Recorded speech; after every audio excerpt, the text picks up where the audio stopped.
pense que dans 10 ans, on devrait quand même encore avoir du travail dans ce domaine-là. Les machines ne nous auront pas remplacés. Il y a toujours besoin des humains pour pouvoir faire tourner justement ces machines, ces algorithmes. Bonjour, moi du coup c'est Guillaume Le Floch, je suis Data Scientist chez Cdiscount.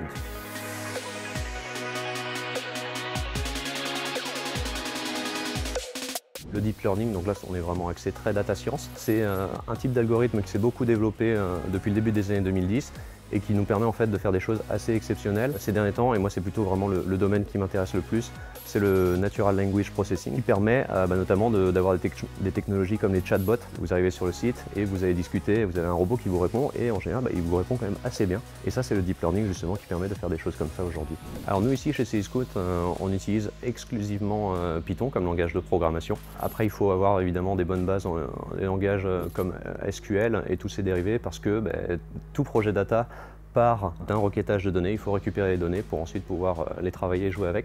Et Python nous permet d'industrialiser les process puisqu'un data scientist chez Cdiscount, il a un petit peu plusieurs casquettes. Il produit des analyses, il produit des algorithmes et il doit aussi les mettre en production. On est dans un domaine où il y a de la recherche en permanence, on a des papiers de recherche qui sortent tout le temps, donc il faut être curieux, aller chercher les infos sur les nouveaux algorithmes qui vont sortir. Ça peut permettre d'avoir une longueur d'avance. Stagner, c'est reculer. Après, forcément, il faut une appétence pour les mathématiques et l'informatique. Si c'est pas votre truc, ça va être compliqué parce qu'aujourd'hui, on fait plus les calculs sur papier, ça c'est seulement en cours. Ensuite, quand on arrive en entreprise, on utilise les machines pour notre plus grand bonheur. C'est un domaine qui est en constante évolution en fait. Il y a toujours des perspectives.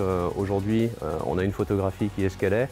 Demain, il y aura des évolutions. On peut complètement finalement changer de métier tout en restant dans le numérique. C'est vraiment un domaine qui n'est pas bouché. Ne vous contentez pas juste d'apprendre pour avoir une bonne note à l'examen et ensuite tout oublier.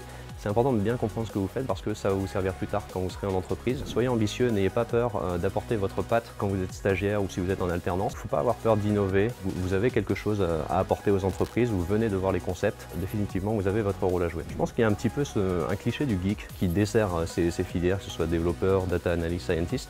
On a toujours l'impression que c'est la personne qui est derrière son écran, qui reste cachée à produire ses algorithmes, alors que ce n'est pas le cas. Chez Cdiscount d'ailleurs, ça fait partie des fortes priorités de l'entreprise de réduire ce déséquilibre. On a justement une proportion de femmes qui est assez importante dans ces métiers et il y a aussi des masterclass IT, des programmes de cooptation qui sont réalisés et je peux vous assurer qu'on est des personnes normales. On aime aussi sortir, faire du sport, s'amuser. Si jamais ça faisait partie des doutes, je pense qu'on peut les balayer. Vive la data science et vive le numérique!